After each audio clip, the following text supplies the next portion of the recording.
Dr. Z. I'm a clinical psychologist specializing in transgender care. Welcome to my channel. Today I'd like to talk to you about how to get back on the track, get back on a right path once you're transitioning. Whatever transition is for you, whatever you choose to do within your transition.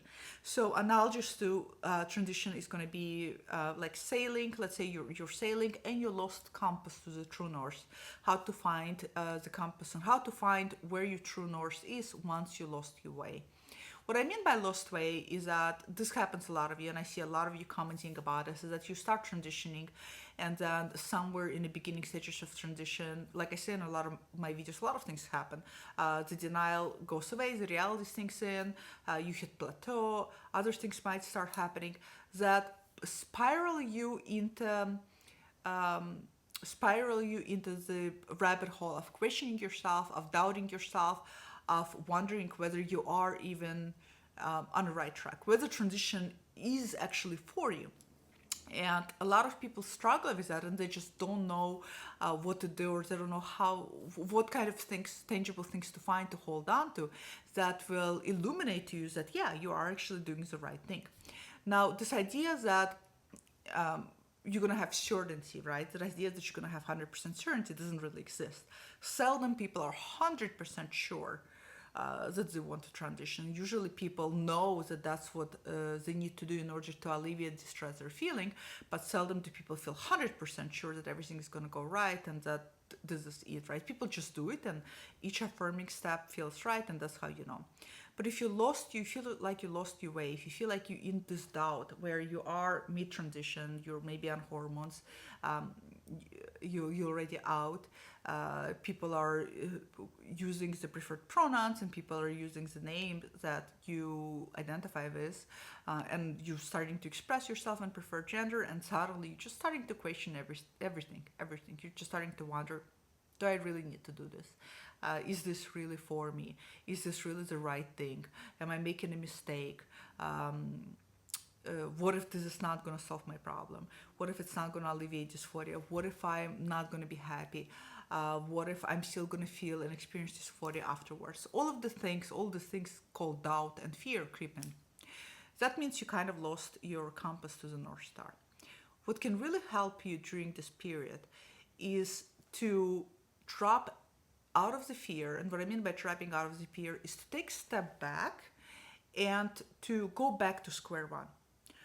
Square one for you is going to be what's initially got you to undergo transition.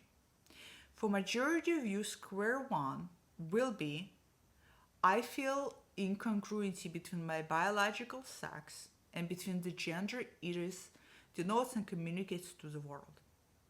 Square one for majority of you is going to be body dysmorphia, it's going to be gender dysphoria. So square one is going to be your compass. Square one is your way to identify the true north.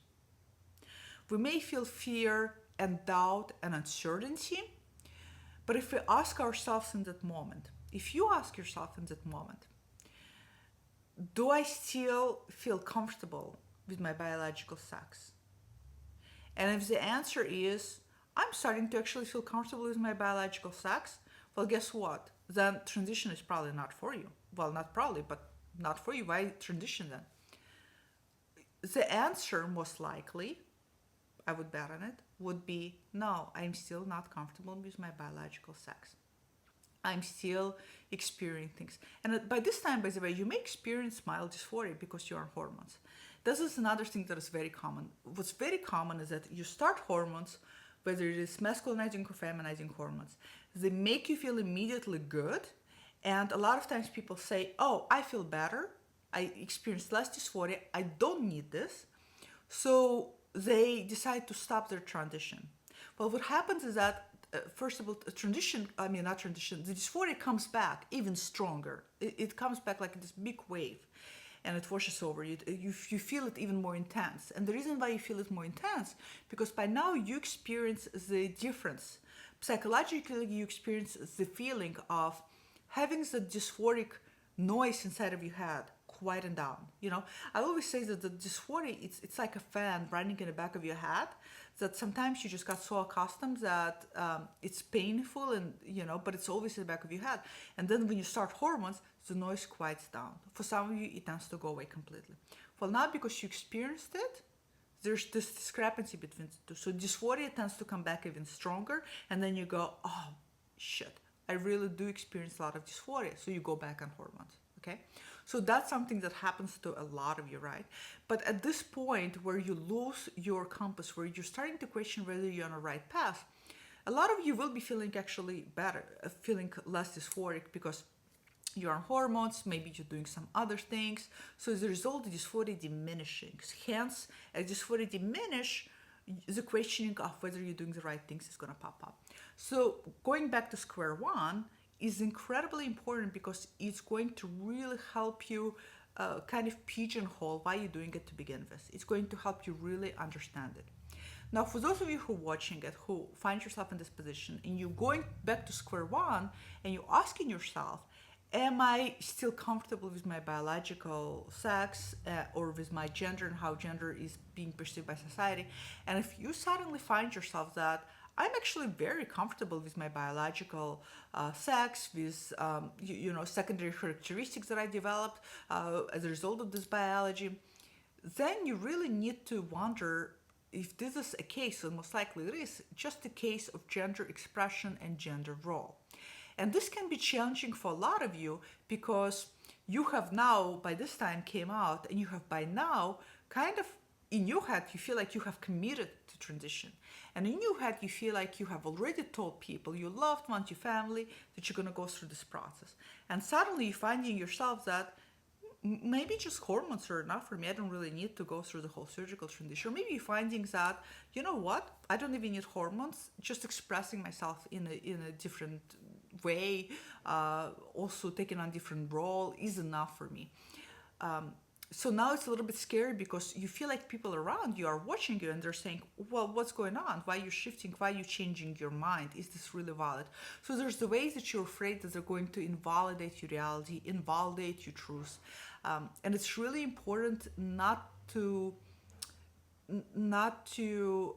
be seduced by that, because you don't want to, my God, you do not want to go through transition because you're afraid to opt out, because you feel like you made a mistake.